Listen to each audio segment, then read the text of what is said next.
you're evaluating it. And, if you're giving up plays in a run game, you watch, are we getting moved backwards as a line of scrimmage getting reset, or are we not doing a good enough job in gap control and assignments? And my sense was after the game, before I got to the presser and had a chance to watch it all, that's what it was. And then watching it's exactly what it was. I mean, like the first run of the game, we got two guys completely out of position. It's a perfect call. It should be a dead play. It should be a 4-yard gain maybe. But against a good team with two phenomenal running backs, you give them a couple of gimmies on top of, hey, it's just going to be a real challenge and battle the entire game, and that's where the run defense, was, and those were our biggest struggles throughout the game. It was really assignment based. We didn't play nearly as in sync as we did the previous week. Physicality, effort, and all that was about the same. It was a physical battle. They won some reps, we won some reps. There was a lot of just stalemates right there at the line, which when you have two good groups going at it, that's what you see. But we've got to play cleaner.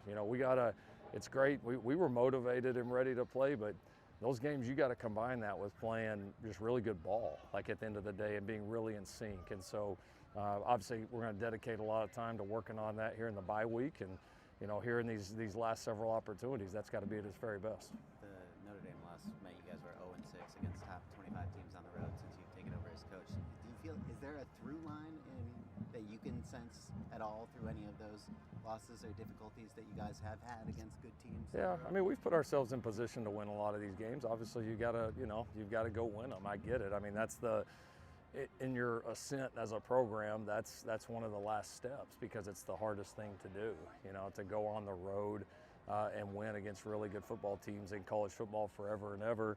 You see it every single week. It's always a challenge. So, we're putting ourselves constantly in that position, and that's a great start. But obviously the expectation is to go win them, and we've obviously got some other great opportunities coming up. Another big one here coming up after the bye week. How did you feel about the offensive line's performance just in general, and are you hopeful that you'll have Elijah and Gillian back after the bye? We are hopeful. Yeah, we are hopeful. They're making some real progress, starting to get a lot closer. I think it's more realistic now. I wouldn't say we're for sure there, but it's definitely more realistic than what it's been here the last several weeks. Yeah, we battled. I thought honestly we pass protected pretty well. Considering the challenge that was, and I thought by and large Jaden had a lot of time to do what he needed to do.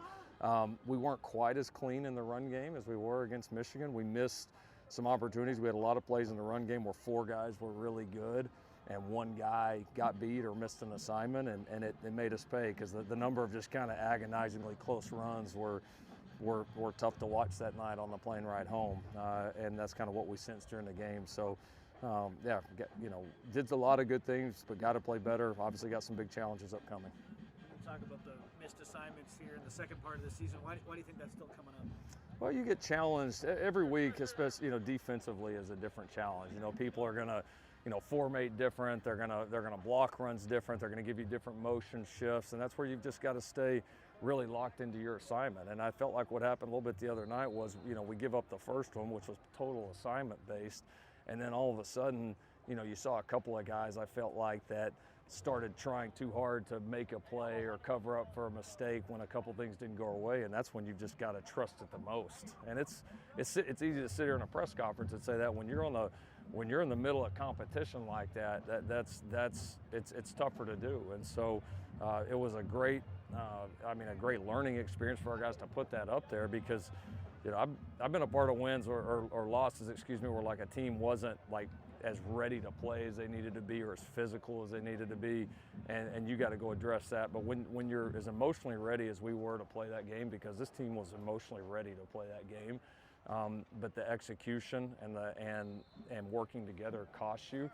It's a tremendous teacher, and so we're going to get a lot of opportunities, kind of like I said in the press conference. This team is in position to do some really cool things right now, but we've got to close that gap, and we've got to close it this week, and we've got to be a team that learns from the loss, that learns from the pain, and if we use that, we can close that gap and again be a pretty tough team to beat. In that sense, how have you seen the team respond so far?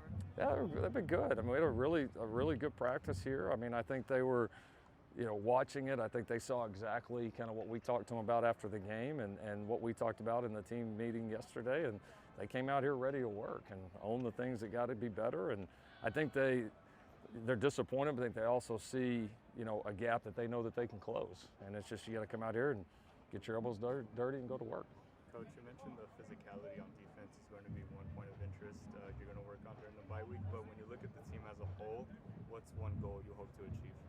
I think it's we've played pretty physical ball. I mean, I think the big deal for us is cleaning up our game where we just simply play better. I mean, I think we played about our C game the other night, and I told the guys that. That's about our C game. Now we had a chance to win because of the mentality and just I think the mindset of the team gave us a chance to win despite all of our mistakes. So, if we can carry that same mentality and edge that we have these last couple of weeks, and we can clean up some of these areas in terms of our execution and fundamentals, that's typically a pretty good combination in college football. What have you seen from Jaden Walker the last couple games, and can he continue to carve out a bigger role? For sure he can. No, he's been, I think, one of our most impactful players. He plays violent. He takes on blocks. He plays without hesitation, and he's just getting better kind of week by week. You could tell. There's part of you that can tell that he missed some of the time that he did coming in here, being injured when he came in as a freshman, and linebacker being new to him. But it feels like he just takes steps every single week, and his confidence is rising. And I think our confidence in him, the teammates around him, is going. So absolutely, he can continue to earn a bigger role on our team and on our defense. Coach, not sure how far into the film you guys are yet, but when preparing for Nebraska, what lessons can you guys take from Minnesota, who just beat them by 3 scores?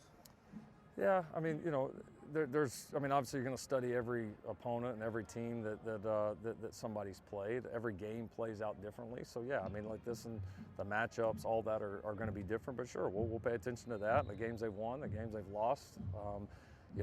They're going to continue to evolve like other teams are, and obviously, be a fun challenge for us going and playing at their place, and the tremendous home field advantage that they've always had there. So, we'll study it, get our team prepared, and get ready to go. But right now, it's more of a focus on cleaning us up and our execution. You've been calling plays for a while now as a coach. What do you feel like, maybe even early on, was maybe the most important lesson you learned about calling plays, the art of that? You can't be scared.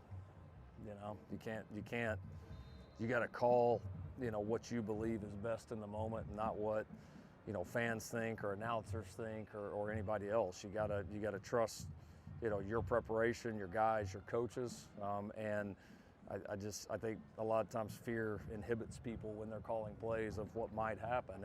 And I was fortunate to grow up, around some guys that called games with absolutely zero fear, and I got a feel of that. Now there's a difference between not having fear and not making dumb calls, and obviously you try to avoid as many of those as you can in the moment. But that's something I've always hung to, is I've never called plays other than anything to try to help the team win, and to be aggressive and not worry about anything else that comes along with it. And I think that's helped me throughout my career, and something I've strived to continue.